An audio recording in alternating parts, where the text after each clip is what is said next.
अच्छा वही। तो आज का हमारा टॉपिक है डेटा स्टोरेज। हम लोग डिस्कस करेंगे डेटा को किस तरीके से हम लोग कंप्यूटर के अंदर स्टोर करते हैं। तो उसके लिए हमारे पास दो टाइप की स्टोरेज अब अवेलेबल होती है। एक है primary storage and then other is secondary storage. अब इसके अंदर डिफरेंसेस क्या होते हैं इसके बारे में डिस्कस करते हैं। प्राइमरी स्टोरेज क्या होती है? सबसे पहले एक चीज़ को आपको याद रखना चाहिए कि जब भी क्वेश्चन के अंदर एग्जामिनर आपसे जब भी डिस्कस करेगा, जब भी उसका इशारा होगा प्राइमरी स्टोरेज के हवाले से, तो यूजली जो कीवर्ड इस्तेमाल करता है मेमोरी। जब भी आपने सम वर्ड पढ़ा क्वेश्चन के अंदर मेमोरी, तो किसके बारे में बात हो रही है? Primary storage. कभी कभी डायरेक्टली ही बोल देगा प्राइमरी स्टोरेज, वरना यूजली वो मेमोरी का कीवर्ड इस्तेमाल करता है। ठीक है। अच्छा जी।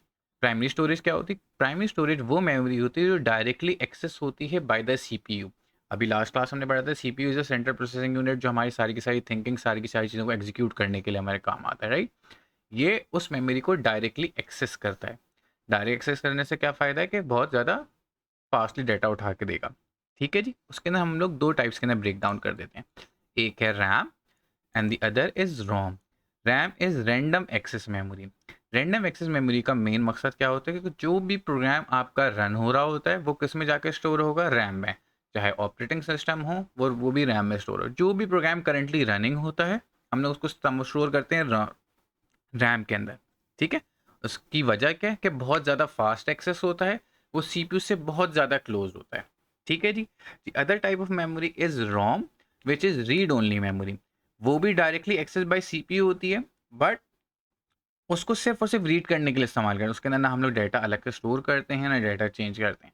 तो ये क्या चीज़ स्टोर करता है? ये फर्मवेयर स्टोर करता है। अब फर्मवेयर क्या होता है इसको थोड़ा सा डिटेल में हम लोग टाइप्स ऑफ सॉफ्टवेयर जब पढ़ लेंगे उसके बाद उसके अंदर जाकर डिस्कस करेंगे। अभी बेसिक फंडामेंटल समझ लो।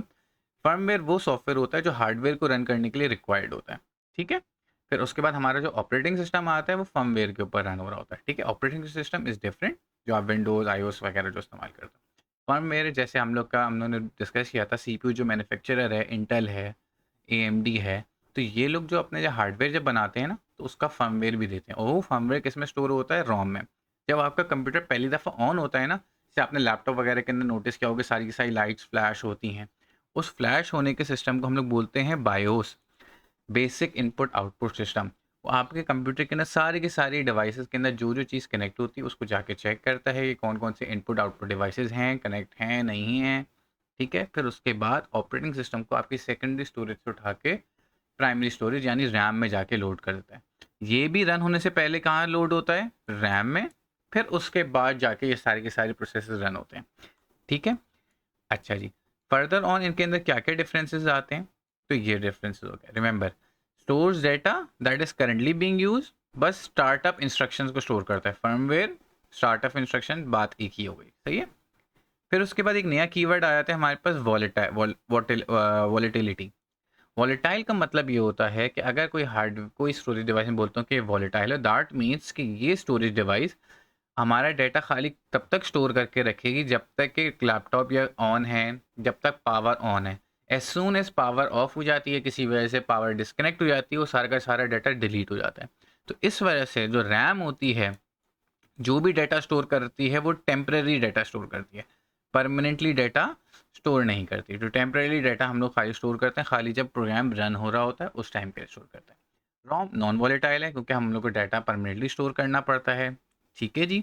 रीड राइट कर सकता हूँ, रीड ओनली होती है। ये यूज होती है 99% ऑफ टाइम रैम इस्तेमाल हो रही है जब हम लोग कंप्यूटर को ऑन हो जाए। तो रोम सिर्फ और सिर्फ स्टार्टअप के वक्त इस्तेमाल करते हैं, उसके अलावा हम लोग नहीं इस्तेमाल करते।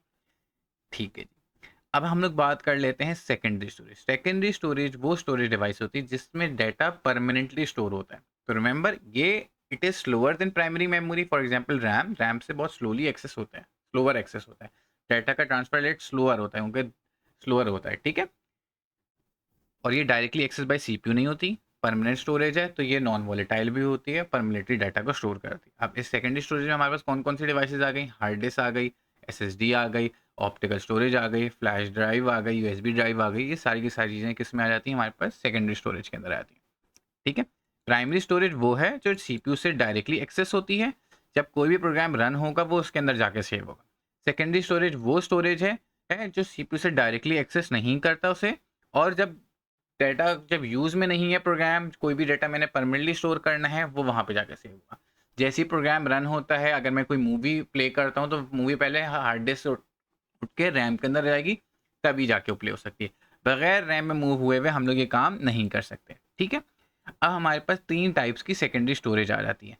एक होती है magnetic storage, other is optical storage, then third one is solid state, जो हम लोग एसएसडी नॉर्मली हम लोग बोल रहे होते हैं, राइट। अब ये बेसिकली 3 फंडामेंटल्स ऑफ फिजिक्स के ऊपर काम कर रही होती है, 3 सेपरेट टेक्नोलॉजीज़ के ऊपर काम कर रही होती है। मैग्नेटिक किस तरीके से काम करती है कि मैग्नेटिक की जो हमारी जो फिजिकल प्रॉपर्टीज ऑफ मैग्नेट्स है ना, उसके थ्रू हम काम कर होते हैं। बेसिकली एक स्पिनिंग प्लेटर होता है, बिल्कुल ये ऐसे समझो, सीडी तो होपफुली आप लोग सबने देखी होगी, बट मेटल की सीडी बनी हुई होती है, राइट। इसके ऊपर मेटालिक कोटेड होता है। हमारे पास हेड जो मूव कर रहा होता है, head basically read and right कर होते हैं, बहुत फास्ट गोल गोल गोल गोल स्पिन करते रहेगा। एक हेड है, वो left right up down move कर रहा होता है उस सीढ़ी के ऊपर, जिससे वो रीड कर रहा होता है, वो मैग्नेट की पोलैरिटी रीड कर रहा होता है। नॉर्थ है, साउथ है, नॉर्थ का मतलब मे बी 1 होगा, साउथ का मतलब मे बी 0 होगा, ठीक है। तो हमारे पास जो एक्चुअल जो ड्राइव है, that is hard disk drive, जो मैग्नेटिक स्टोरेज इस्तेमाल करते हैं। Second is optical storage. Optical properties को इस्तेमाल करती है फिजिक्स के अंदर। तो ऑप्टिक में क्या आ गया, लाइट की प्रॉपर्टीज़, राइट। तो वहाँ पे लेज़र इस्तेमाल करी जाती हैं। सीडी जो बनी हुई होती है वो प्लास्टिक की बनी हुई थी, राइट। तो लेज़र्स के थ्रू हम लोग क्या करते हैं, उसको मेल्ट करके डिविट्स भी क्रिएट कर सकते हैं, और उसी लेज़र के थ्रू हम लोग डिविट्स वगैरह को, पिट्स एंड लैंड्स को रीड कर सकते हैं। पिट्स का मतलब गड्ढा हो गया, लैंड्स का मतलब जो ऊपर है, राइट। इसको हम लोग रीड कर सकते हैं, सही है, लेज़र्स के थ्रू। उसके अंदर हमारे पास सीडी आ जाती है, डीवीडी आ जाती है, ब्लू रेज आ जाती है, ठीक है। लास्टली हमारे पास सॉलिड स्टेट आ गए, जो बहुत रिसेंटली न्यू टेक्नोलॉजी है। अच्छा, ये न्यू टेक्नोलॉजी अब नहीं है, क्योंकि हम लोग बहुत पहले से इस्तेमाल करते हैं। जो सॉलिड स्टेट टेक्नोलॉजी है ना, ये रैम में, रोम में, आपकी यूएसबी ड्राइव वगैरह में बहुत पहले से कॉमन है। अब हम लोग उसको लार्ज स्टोरेज के लिए, सॉलिड स्टेट ड्राइव्स वगैरह के लिए इस्तेमाल करना शुरू करते हैं।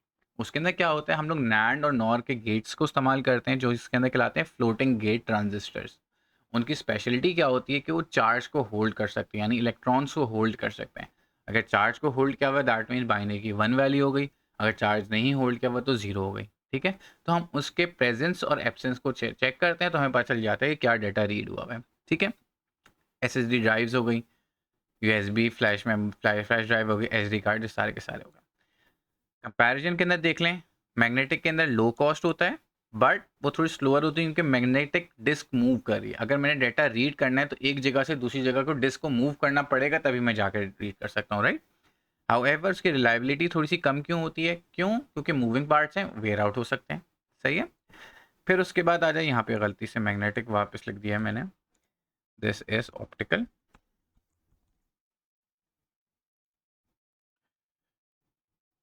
ठीक है,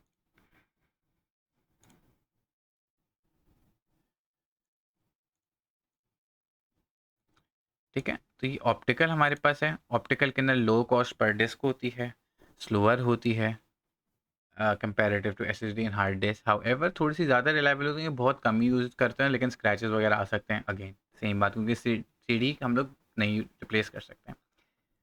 थर्डली सॉलिड स्टेट है। अगेन कोई मूविंग पार्ट नहीं, इलेक्ट्रॉनिकली सारे का सारा डाटा रीड एंड राइट करते हैं, बहुत ज़्यादा हाई रिलायबिलिटी होती है, हाँ, बट कॉस्ट भी क्या होती है, हायर होती है।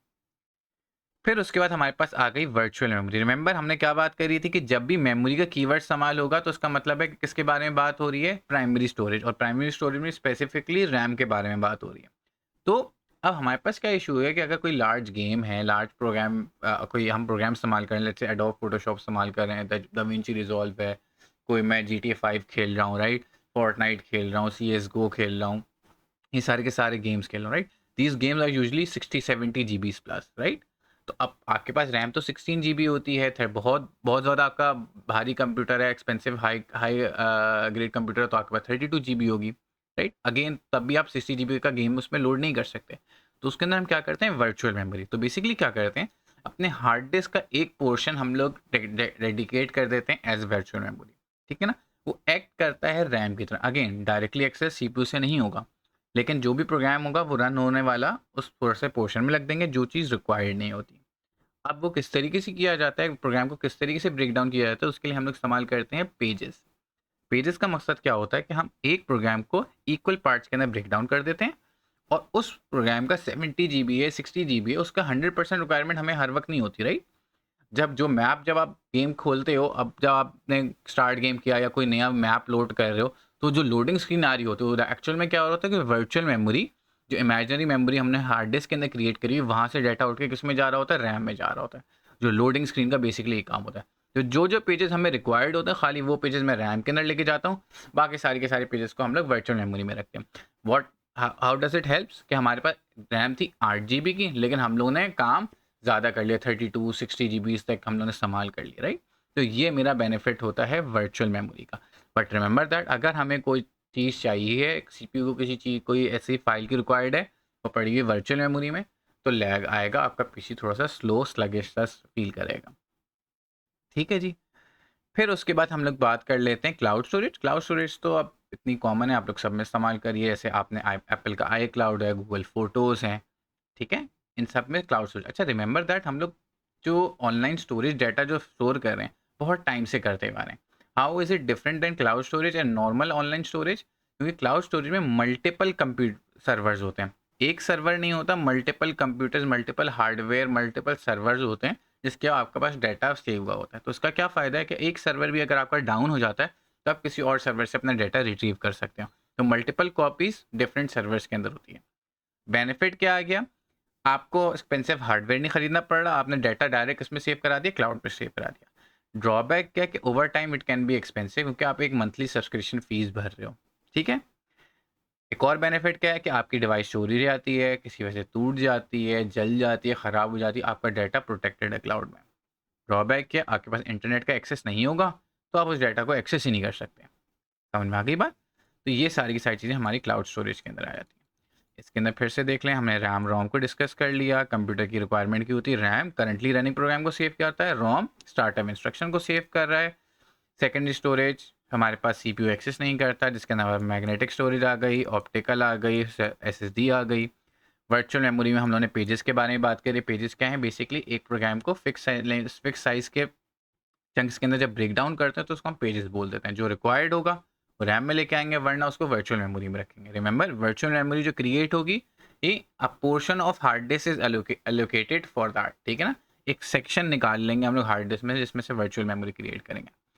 क्लाउड स्टोरेज के बारे में बात हो गई, एडवांटेज डिसएडवांटेज के बारे में बात हो गई। नेक्स्ट, अब नेटवर्किंग हार्डवेयर के बारे में बात करें। नेटवर्क से, इंटरनेट से, नेटवर्क से किस तरीके से हम लोग कनेक्ट होते हैं। सबसे पहली जो चीज़ हमें रिक्वायर्ड होती है, that is called a NIC, network interface card. इसके बगैर मैं किसी भी इंटरनेट से कनेक्ट नहीं हो सकता, किसी भी नेटवर्क से जाके मैं कम्युनिकेट नहीं कर सकता। सही है। यहाँ पे जैसे आपने लैपटॉप्स वगैरह के अंदर एक पोर्ट देखा होगा, लैन की केबल जिसमें जाके लगती है, that is what, your neck. अब बिल्ट इन आ गए हैं, जिस तरीके से आके जीपीयूज होते हैं अलग से डेडिकेटेड, आप खरीद के लगाते हो, राइट।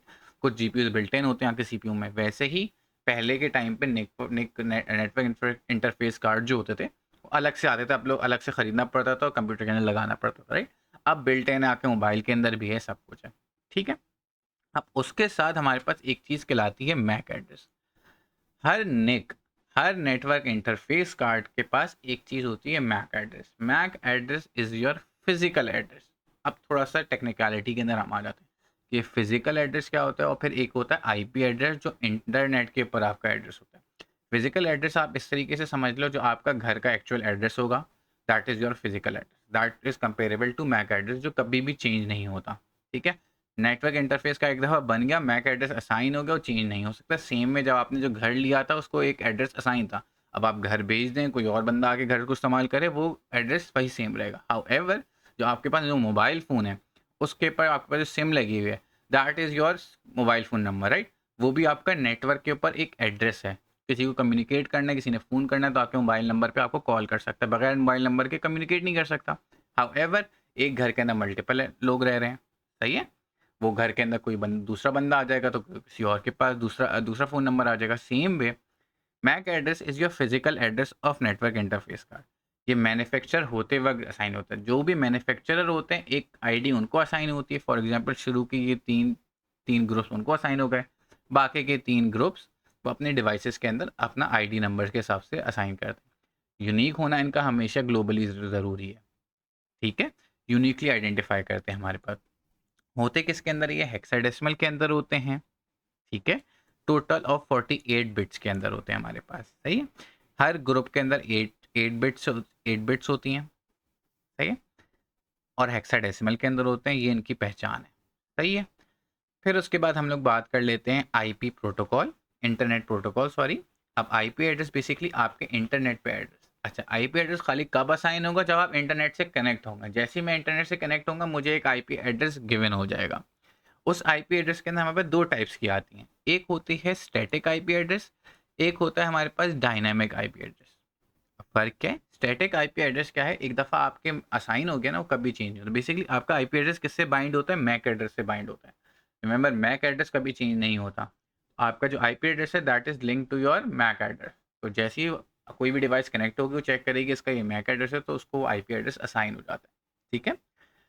तो जो स्टैटिक आईपी एड्रेस होता है वो कभी भी चेंज नहीं होता, आप कितनी दफ़ा भी इंटरनेट से कनेक्ट हो डिस्कनेक्ट हो। This IP address is usually given to website, क्योंकि वेबसाइट हर किसी के पास आईपी एड्रेस होगा तभी तो उससे आगे कम्युनिकेट कर सकती हैं। हाउएवर एक हमारे पास इशू आ जाता है कि लेट से मैं आपको टारगेट करना चाह रहा हूँ, आपको अटैक करना चाह रहा हूँ, ठीक है, आपकी इन्फॉर्मेशन चुराना चाह रहा हूँ, right. I want to harm you. तो अगर मुझे किसी का आईपी एड्रेस मिल गया तो मैं फ़ौरन से उस बंदे को हार्म कर सकता हूँ, राइट। बार बार अपना मैसेजेस वगैरह कर सकता हूँ, कुछ भी चीज़ें इन्फॉर्मेशन जिसकी वजह से हरास कर सकता हूँ। तो इस वजह से हम लोगों ने क्या रखा हुआ है, dynamic IP address. Dynamic IP address ऐसा होता है, जब भी मैं इंटरनेट से कनेक्ट होऊंगा मुझे एक नया आईपी एड्रेस असाइन होगा। जैसे डिस्कनेक्ट हो गया अब वो आईपी एड्रेस हट गया, अब वो किसी और बंदे को जाके असाइन हो जाएगा। तो क्या होता है, कोई बंदा आपको अटैक कर रहा है, आप सिंपली अपना राउटर को रीस्टार्ट कर दो, अपने आप को वाईफाई से डिस्कनेक्ट करके वापस से कनेक्ट कर दो, तो आपका आईपी एड्रेस चेंज हो जाता है। तो बेनिफिट क्या गया, आपके पास सिक्योरिटी आ गई, ठीक है, और ये टेम्परेली आपके पास असाइन होता है। स्टैटिक आईपी एड्रेस यूजली आपको खरीदना पड़ता है। डायनेमिक आईपी एड्रेस फ्रीली आपके पास अवेलेबल होता है। Static IP address website servers वगैरह इनको मिलता है, जिनके लिए नोन होना ज़रूरी है कि भाई, ताकि हर बंदा इससे कम्युनिकेट कर सके। ठीक है। अब आईपी एड्रेस के अंदर हमारे पास दो टाइप्स की आ गई, एक IPv4 आ जाता है, एक IPv6 आ जाता है। IPv4 address consist of this, total bits हमारे पास 32 होते हैं। डेनरी नंबर्स के अंदर होते हैं हमारे पास 4 ग्रुप्स होते हैं। 4 ग्रुप्स होते हैं, हर ग्रुप 8 बिट का होता है। ठीक है, तो 8 4 से हमारे पास 32 आ जाता है, टोटल 32। तो इसके अंदर हमारे पास टोटल नंबर ऑफ डिवाइसेस कितनी कनेक्ट होते हैं, अगर 2 टू द पावर 32 करूँ तो अराउंड 4.2 बिलियन डिवाइसेस आती हैं। लेकिन आप अगर नोट करो तो हमारी वर्ल्ड की पॉपुलेशन ही अराउंड कितनी, 8 बिलियन, 7 बिलियन या 8 बिलियन है।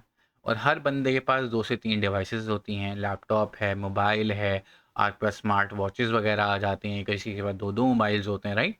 अगर आप वो देख लो, कैमरास वगैरह होते हैं, वो भी होते हैं आजकल, स्मार्ट डोर बेल्स वगैरह आ गए। तो हर डिवाइस का एक आईपी एड्रेस असाइन करना, तो उससे की वजह से क्या होगा कि we are quickly running out of IP4 addresses, क्योंकि हमारे पास डिवाइसेस इतनी ज़्यादा बढ़ गई हैं।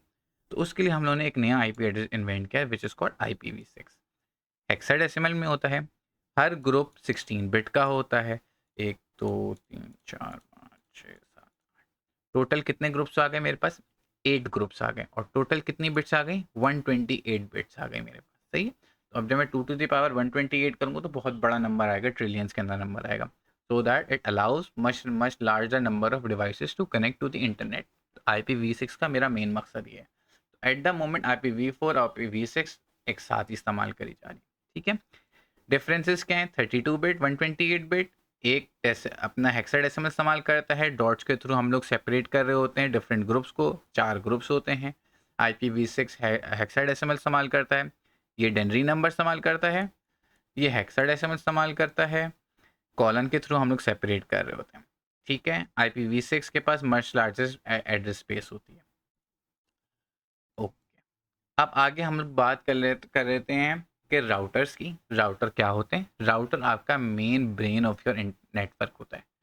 जैसे ही आप किसी भी इंटरनेट से नेटवर्क से आप कनेक्ट होते हैं, किसी भी वाईफाई से कनेक्ट होते हैं, तो वहाँ पे उसके पास एक राउटर होता है, वो आपको आईपी एड्रेस असाइन करेगा, आपको आइडेंटिफाई करेगा, आपको मेक श्योर करेगा कि जो वेबसाइट आपने रिक्वेस्ट भेजी है वही वेबसाइट का आंसर आपके पास पहुँचे।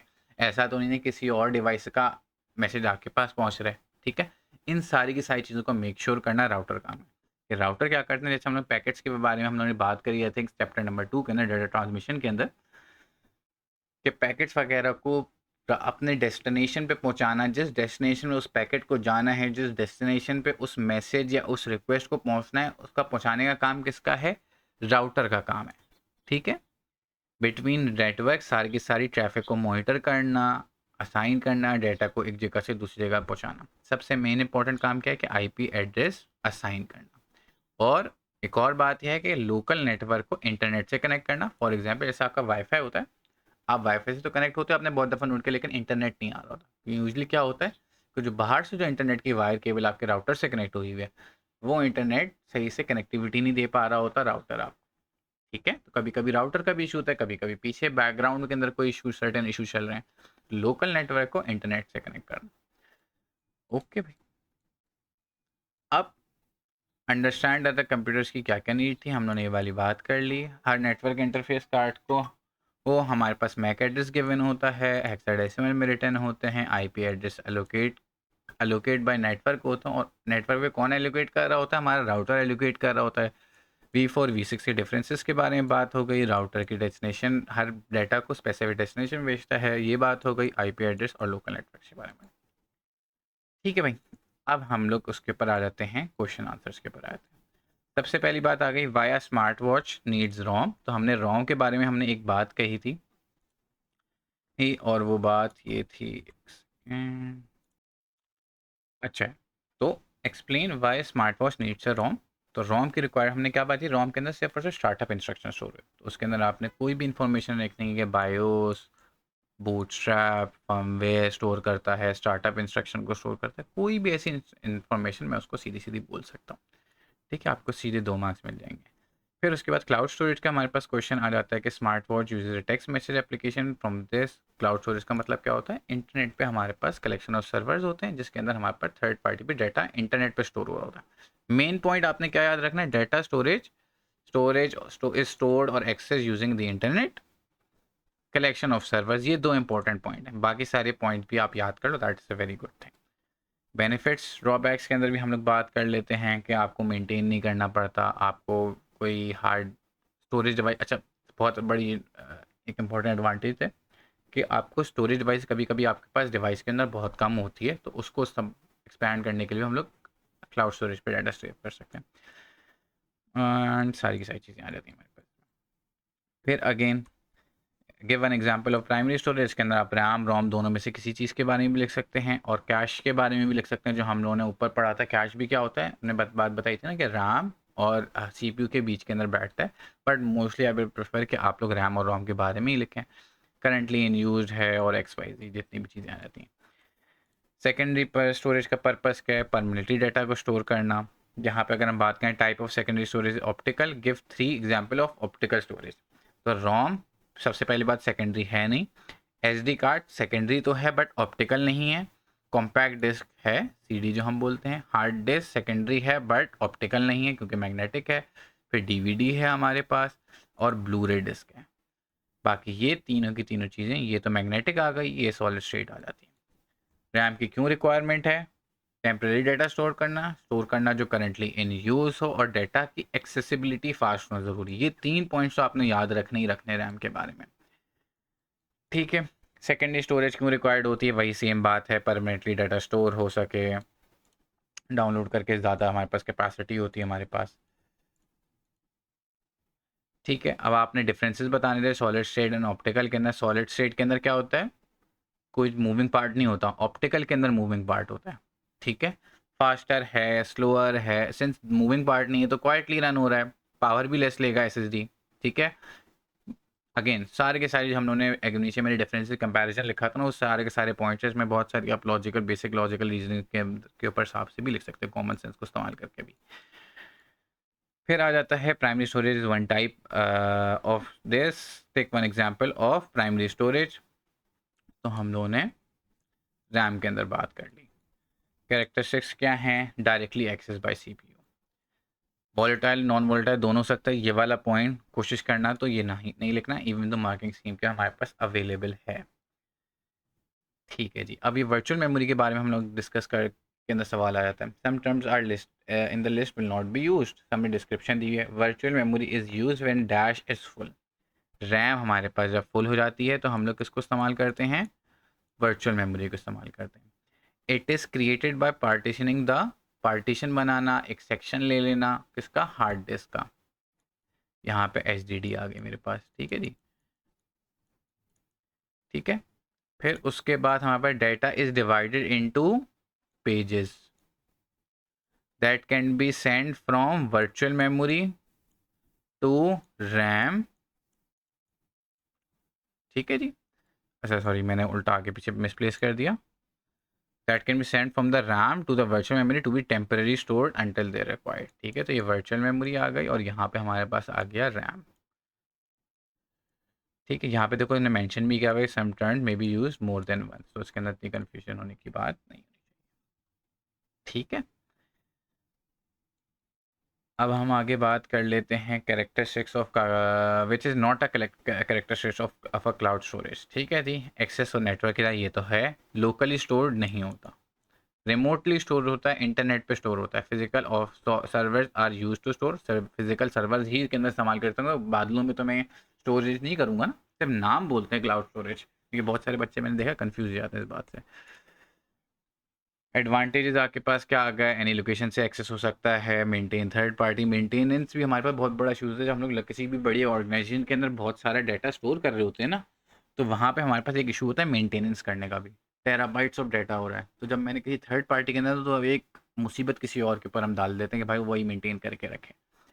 ठीक है, डिसएडवांटेज क्या आ जाता है, मेरे पास इंटरनेट नहीं है तो डाटा ही नहीं मिलेगा। बहुत दफ़ा एक ये भी होता है, ठीक है इसने एक एम्प्लॉय वाली बात भी लिख दी है, बट मेन इशू क्या है, हमारे पास इंटरनेट का एक्सेस नहीं है तो मैं नहीं कर सकता। और एक और इशू है कि सिंस के आपके पास लोकली अवेलेबल नहीं होता, तो डाटा का एक्सेस टाइम भी बहुत ज़्यादा टाइम लग जाता है। ठीक है, फिर अच्छा भाई, photograph are also transmitted across a network to cloud storage, a device on the network forwards the data. अच्छा, कौन डाटा को फॉरवर्ड करता है, नेटवर्क का ब्रेन कौन है भाई, राउटर। ठीक है जी, क्लाउड स्टोरेज वही सेम बात रिपीट हो जा रही है। डिसएडवांटेज में यहाँ पे भी सेम बात है हमारे पास। फिर उसके बाद हम लोग यहाँ पे वाली बात कर लेते हैं कि भाई हर स्टेटमेंट के ऊपर जो भी सम स्टेटमेंट में भी मोर देन वंस, क्या है, type of primary storage, RAM है, वॉलेटाइल भी रैम है, नैंड नॉर टेक्नोलॉजी के अंदर एसएसडी इस्तेमाल करी जाती है। हमारे पास इंटरनल एसएसडी और फ्लैश मेमोरी दोनों इस्तेमाल करेंगे। ठीक है ना, क्योंकि दोनों की टेक्नोलॉजी क्या है, solid state. Moving part in दोनों के अंदर नहीं होते, not it is not directly connected to the central processing unit, और ये दोनों नहीं होते। ठीक है ना, तो ये हमारे पास सारी की सारी चीज़ें आ जाती हैं। और रैम भी हमारे पास नॉट मूविंग पार्ट होता है, क्योंकि रैम की टेक्नोलॉजी भी कौन सी है, एसएसडी ही है। तो ये कभी कभी मैं भी भूल जाता हूँ, इशू की बात। Example of data optical data storage तीन हैं, तीन ही लिख दी हम लोगों ने। अगेन ये सेम बात वापस से आ रही है, नो मूविंग पार्ट्स, क्या क्या होते हैं हमारे पास। ठीक है जी, data storage in tracks and sectors, तो मैग्नेटिक और ऑप्टिकल में दोनों होता है। लेज़र सिर्फ ऑप्टिकल में इस्तेमाल होती है, हेड टू रीड राइट करने के लिए मैग्नेटिक ऑप्टिकल में होता है, सॉलिड स्टेट में तो कोई मूविंग पार्ट ही नहीं होता। बर्न हम लोग सिर्फ ऑप्टिकल में करते हैं, मैग्नेटिक के अंदर मैग्नेटिक की पोलैरिटी को इस्तेमाल किया जाता है। गेट्स हम लोग से एसएसडी में, और ट्रैक सेक्टर्स आ गए। वन अदर एग्जाम्पल, एसएसडी की ड्राइव हम लोग के पास लिख दी थी, तो अब अदर एग्जाम्पल तो आप कुछ भी लिख सकते हो, SD card, RAM, what ever you want. Same thing is here, read write करने के लिए हेड मूव होता है क्रॉस पे, बर्न पिट्स एंड लैंड्स को हम लोग इस्तेमाल करते हैं। सेम चीज़ें, इसके अंदर कोई ऐसी कन्फ्यूजन वाली बात, हमेशा एक बात याद रखना, जब भी पेपर वन में कर रहा हूँ, जितने मार्क्स उसने लिखे हैं उतने पॉइंट्स लिखूंगा।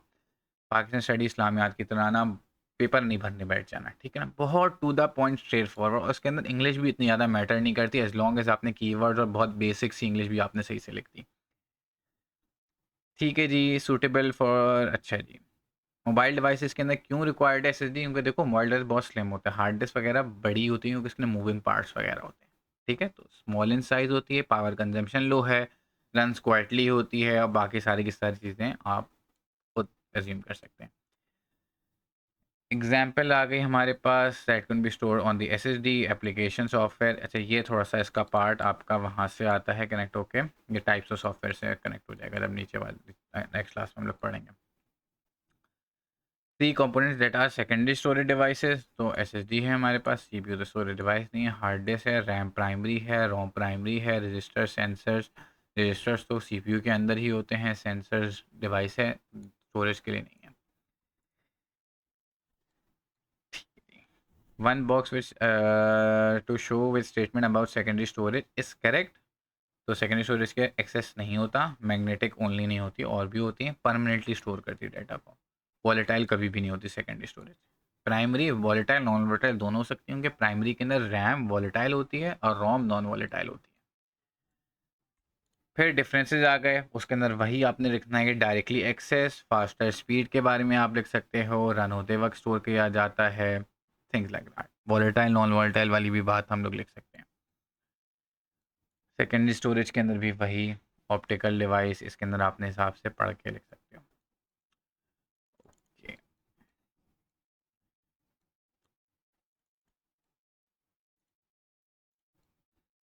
अब हम लोग बात कर लेते हैं नेटवर्किंग हार्डवेयर के ऊपर, जो हमने बात सब चैप्टर किया था।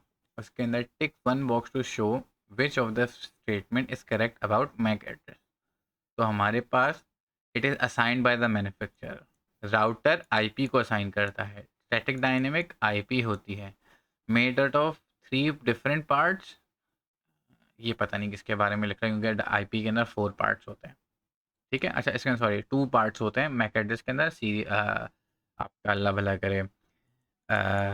एक वो पार्ट होता है जो मैन्युफैक्चरर का कोड होता है, और एक डिवाइस का कोड होता है। Give an example of IPv address, IPv4 address. तो उसके अंदर कोई सा भी लिख सकते हो, रिमेंबर डेंजी होना चाहिए, और उसके अंदर हर ग्रुप, जो एक ग्रुप होता है वो 0 से लेकर 255 तक जा सकता है, इससे बड़ी वैल्यू नहीं स्टोर कर सकता एक ग्रुप में। तो कोई सा भी नंबर लिख सकता हूँ, एज लॉन्ग एज मैंने कितने 4 ग्रुप्स के अंदर मैंने शो करा दिया। बाकी कैरेक्टर है V4, कॉलन इस्तेमाल करता हूँ सेपरेट करने के लिए। 8 ग्रुप होते हैं मेरे पास, हेक्साडेसिमल में होता है, 128 बिट होता है, जो अच्छा लगे आप लिख सकते हो, इतनी सारी इन्फॉर्मेशन है। अच्छा, एक बात याद रखना, जब भी इस तरीके से सवाल आ जाता है ना कि एनोटेट करना है डायग्राम रिप्रेजेंटिंग अ रोल, इसके अंदर खूबसूरती से ज़्यादा इंपॉर्टेंट है कि आपने एनोटेट करना है। एनोटेट का मतलब डायग्राम के ऊपर जो लेबल्स लगाते हैं ना, उसको एनोटेशन बोलते हैं हम लोग। ठीक है ना, तो वो आपने एनोटेट कर दिया। आप खाली एक बहुत बेसिक सी डायग्राम बनानी, बट मेक श्योर क्या क्या इंपॉर्टेंट है कि इसने एनोटेट किया हुआ है कि पैकेजेस जा रहे हैं डेस्टिनेशन डिवाइसेस को, फास्टेस्ट रूट के ऊपर जा रहे हैं, राउटर आईपी असाइन कर रहा है, अपना, ठीक है ना, आईपी असाइन करता है, सारी की सारी इन्फॉर्मेशन आप लिख सकते हो। ठीक है जी। Furthermore identify the component in the computer that needs access to a network. कौन सा कंपोनेंट रिक्वायर्ड होता है, नेट चाहिए होता है। Identify the type of address that is allocated to the component by the manufacturer. Manufacturer कौन assign करता है, मैक एड्रेस असाइन करता है। मीडिया एक्सेस कंट्रोल्स का फुल फॉर्म है। Dynamic IP protocol is allocated to the computer when it is connected. Identify the device on the network. कौन सी device allocate करती है, राउटर करता है। डायनेमिक का मतलब क्या है कि आईपी चेंज हो जाती है। यूनिकली आइडेंटिफाई तो करेगी करेगी, सबसे पहले पॉइंट क्या लिख दिया कि आईपी का पॉइंट लिख लिया। सेकंड वाली चेंज होती है ईच टाइम जब डिवाइस कनेक्ट होता है। ठीक है, फिर हमारे पास आ जाता है take one box to show which device would assign the IPv4 address to the computer. तो हमारे पास राउटर करता है, DNS सर्वर नहीं करता।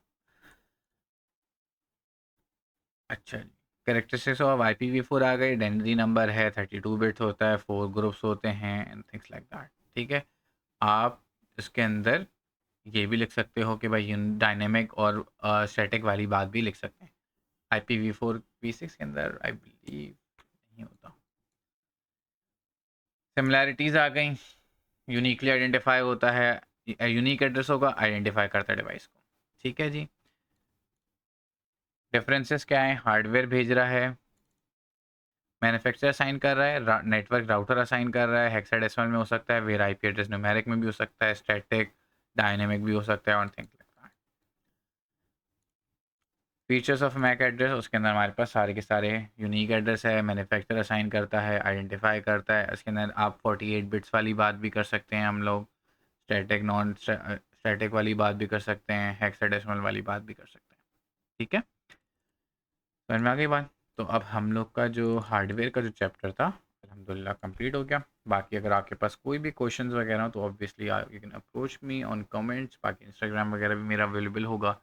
बाकी इसका वाइट बोर्ड का लिंक भी आपके पास डिस्क्रिप्शन के अंदर मेंशन है। ठीक है भाई, ओके भाई, अल्लाह हाफ़िज़।